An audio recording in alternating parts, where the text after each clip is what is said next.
Hello, it's me, and it's time to continue our journey through the gems. This is actually still in the realm of being a jumbler. Last time we talked about this Dayan Gem 1, which is a pure edge turner. Now I've got this version 2, so let's see what this guy's all about. Now this has very similar qualities, characteristics as the Dayan Gem 1, only insofar as it also is an edge turner, in that these edges turn.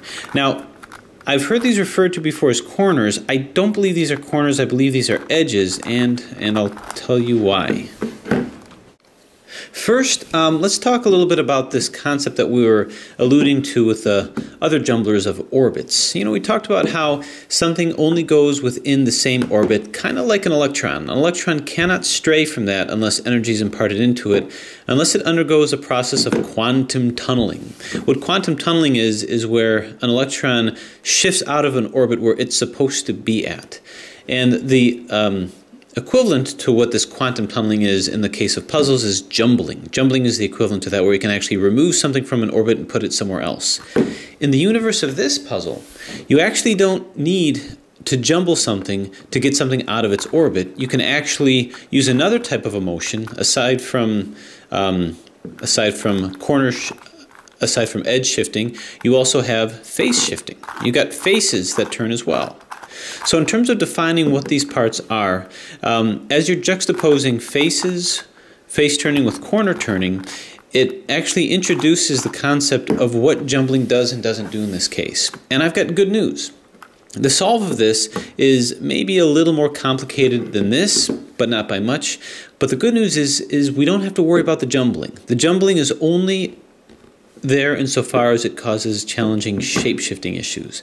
But once you've got it all jumbled and you've got it back to the shape, you don't have to worry about doing double jumble maneuvers in order to take it from one orbit to another.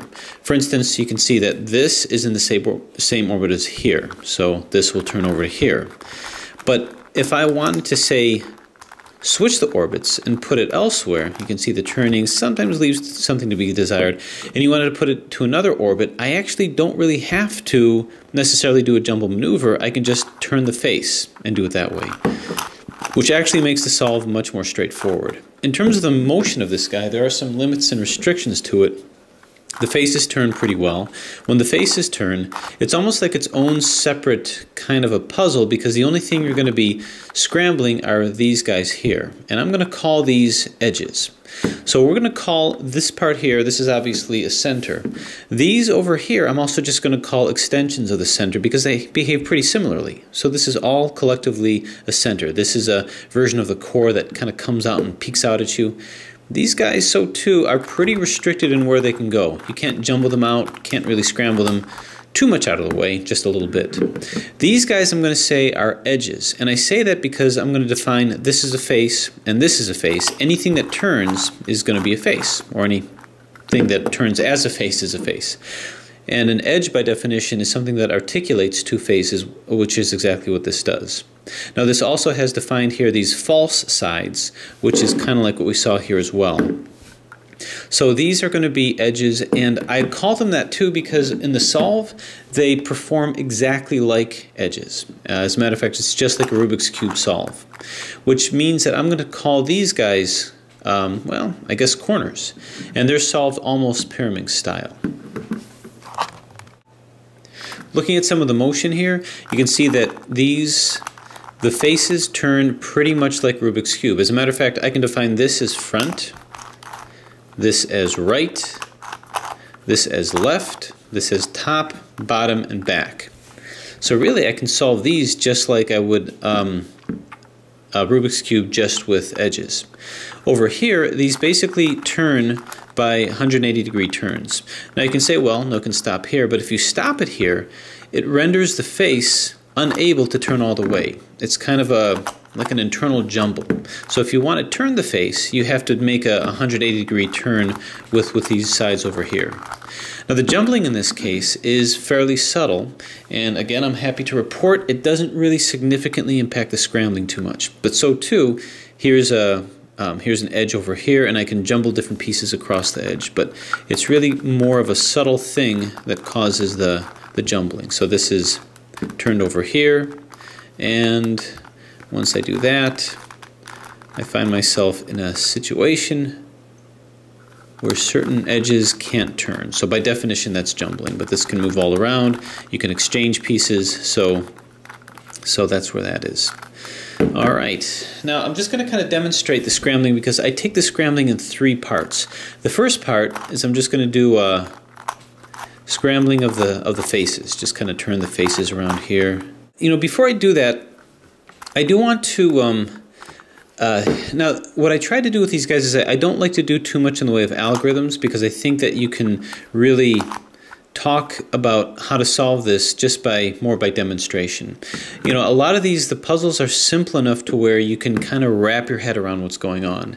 The role of an algorithm is if there's so much complications with it, so many complicated moves, and you don't want to move anything else around, that it's really difficult to wrap your head around it, and you need to take something of a cognitive shortcut in order to make a more efficient solve. Now look at that, I got it back. So basically, there is a situation where an algorithm would be, I think, useful in this particular case because to get it in a position means there's a lot of deconstructing of the puzzle. Then you apply your algorithm and reconstruct it. If you try to wrap your brain around the whole thing, it could get a little bit messy.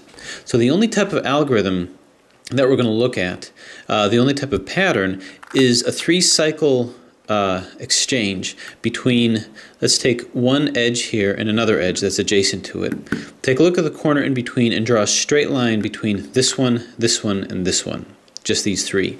What you're going to find is these 3 are within the same orbit. So imagine here's a side, or here's an edge rather. So this is in this orbit, as you can see.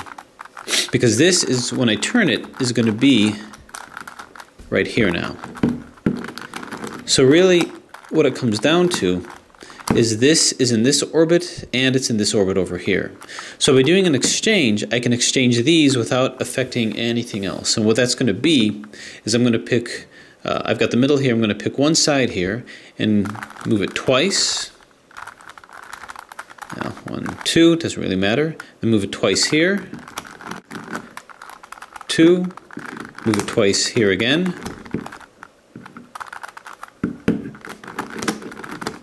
1, 2. As you can see, the motion's a little challenging, and then move it twice here. 1, 2. So I'm just kind of going back and forth, and that type of motion is going to come back again. But you can see I didn't affect anything else, but I just exchanged these 3 pieces.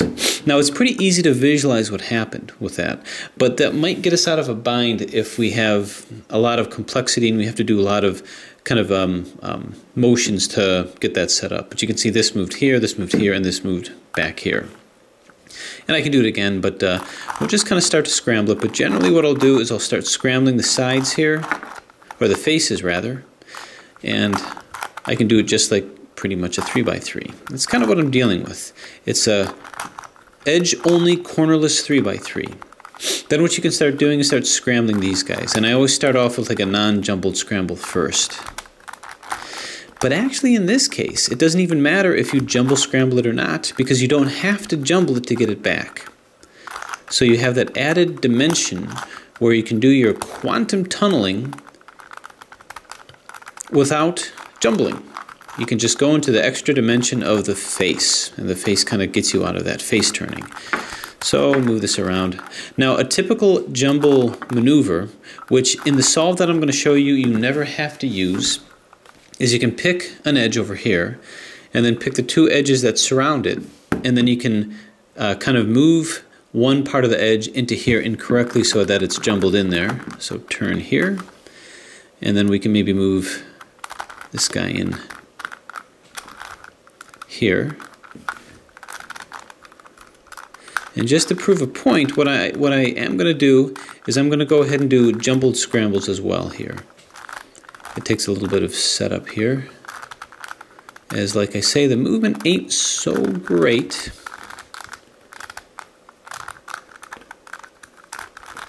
Okay, so as you can see, it's a very subtle kind of a jumbling, but there it is. Move it across and there. So I've just exchanged those. So I've just exchanged those orbits. But again, doesn't really matter. But I'm going to continue to scramble here, scramble across here, and turn. Let's do another jumble scramble. We'll jumble this into here and this into here. And then double turn here, as though that really mattered, which it won't. And so we're going to go ahead and continue with the scramble. I'm going to scramble this a little bit more, then we'll get into our shape-shifting version of that. Okay, pretty good. I jumbled it a few times and I just kept scrambling it. So now we'll go ahead and do our shape-shifting version of this. So what I'm going to do is just turn it here. And the goal is to just take it to a point where there isn't too much more that I can turn it, because it starts to get restricted. So I'll turn this over here, just kind of make small 15-degree turns so that I can do jumble maneuvers here, jumble this over here, maybe drag this out over here. Make it a good challenge. Don't want to cut any corners here. So as I'm turning it, eventually I'm going to start becoming restricted as I'm jumbled over here. See, I don't want to, quote, fudge it, which means pushing it through a space that shouldn't exist. And I'm pretty, see, I almost did that there. I'm pretty restricted now with my motion. Like I say, you can see the jumbling is pretty subtle with this particular puzzle. Maybe I can do something else here. No, not while this is in the way, so shove that out of the way, so now I can do this. Okay, so this is a fully scrambled, fully jumbled version of our Dayan Gem 2. I guess I shouldn't say version 2, it's more like a type 2. So again, I don't want to make too much of a big deal about getting it back into the diamond form. Really just kind of play around with it. What I'm trying to make is I'm going to try to create corners here. And sometimes it takes me a while, sometimes it doesn't take me any time at all. So of course, if there's any suggestions that anyone wants to give regarding a better way of doing that, I am certainly open to that. So this, I'm just going to see if I can't turn it over here. So I created this edge over here. I'll just lock it into place, be done with that. How about this guy? This has a bunch of shards that are sticking out. So first off, find an area that I can turn here. This really won't do much over here, so kind of bat that out of the way.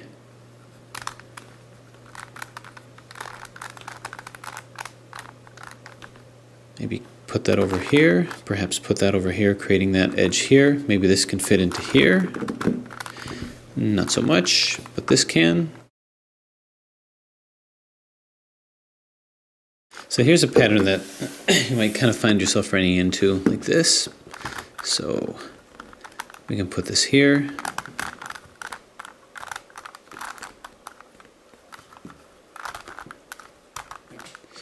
Put this perhaps here. Wind this over here and turn it here. So we got it. No real specific pattern. If you want, I can try to get into further details of how to get out of it, but just kind of play with it. So that's step one. But the good news is this. Unlike this guy, once you've got it back, the face here, the face turning will save us. The other thing that makes it simple at this point is I know exactly where my sides are. I don't have to guess. I don't have to invent. It's all right there. So what I want to do is, the first step number one, is place our extended centers. Once you do that, it's locked in place. It's not going to be hard to find. So let's find the whites. Here's a white over here. Turn the face in place, and then double turn the edge. Again, edge, not corner, but edge. Right over here. Double turn. Okay, this guy has to come up to here, so we're going to put him in over in this face over here, double turn here, and move it in. And same thing here. Just match up the faces. Turn this in position, and kabang. Usually doesn't take this long, but in any case, it's kind of blurry there. So green. Double turn, move the green one in. Got to get this green one in, so move it in position. Move this here. So again, this is all still the setup. It's almost like putting the caps on a Pyraminx. in that it's really just positioning. Everything is kind of where it's supposed to be anyway. Where is the other green? Way down here. Well, let's move it to a benign side that we haven't used yet. Turn this up. Sometimes the movement feels really good, and sometimes it makes you want to pull your hair out. Red. Where's another red? Here's a red over here. Turn it and turn it. All right, let's keep using this side. I think you get the picture with this. Turn, turn, turn, turn. Do I need to give algorithms for this? Nah, I don't think so. Turn, turn.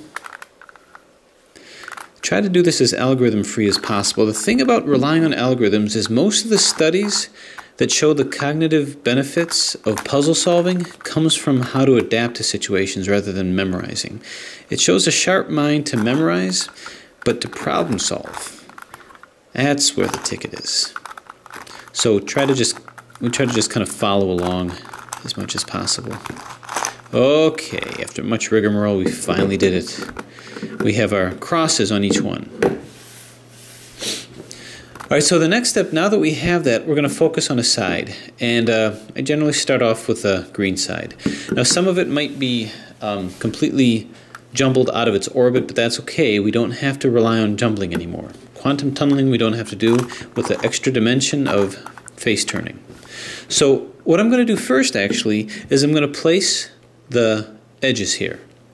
Once I do that by a completely different mechanism than placing these guys. Once I do that, they're locked in. So I'm going to try to find the small green here and place my cross. This is already in, white and green. Here's another green, but it's on the opposite side. So if this is up and this is down, we move this down here, move this to the red side, move it up. So far, so good. Nothing too earth-shattering about that. Find another green edge right over here. This goes with the yellow. Let's move this down to the bottom. We don't really need to move that back up, but what the heck. Find the yellow center, which is here. Double turn it up, and we're good. Now find the last one. Right over here. And this goes where the orange is, so we just turn this up here. So believe it or not, this is our cross. This is all in. So now we just do the middle layer in exactly the same way. Just bear in mind, our experience with mods has taught us how to skew our perspective. Up, front, right, and left. It's just a cube at this point. Find all the non-purples and put it in. This gets rotated down to here, so I'm just going to use Rubik's Cube methodology to do that. Turn. That's the thing about these puzzles. Try to find as much similarities to previous strategies as possible. That'll minimize memorization and make it a lot more fun. This gets moved down here, so turn, turn, turn, turn, turn, turn, turn, turn. Again, this is just Rubik's Cube strategy now. This guy comes down to here. Turn, turn, turn, turn, turn, turn, turn, turn. You don't necessarily have to do it in this order. I've just taken to doing it this way. So are they all in? Yeah, they're all in. Over here. Now the top. Well, the top, again, done the same way. We have an L formation over here. So if this is F, we do our F, R, U, R, I, U, I, F, I. Predictably, there's our line now. F, R, U, R, I, U, I, F, I. And there's our cross. Now we just put them in conjunction. This is good, not so good. R, U, R, I, U, R to U, R, I to rotate them around, not yet. Boom, boom. 1, 2, and down. This is in, this is in. How about the rest? They just happen to be in. So basically we just solved a Rubik's Cube, and you will never have to talk me out of doing that.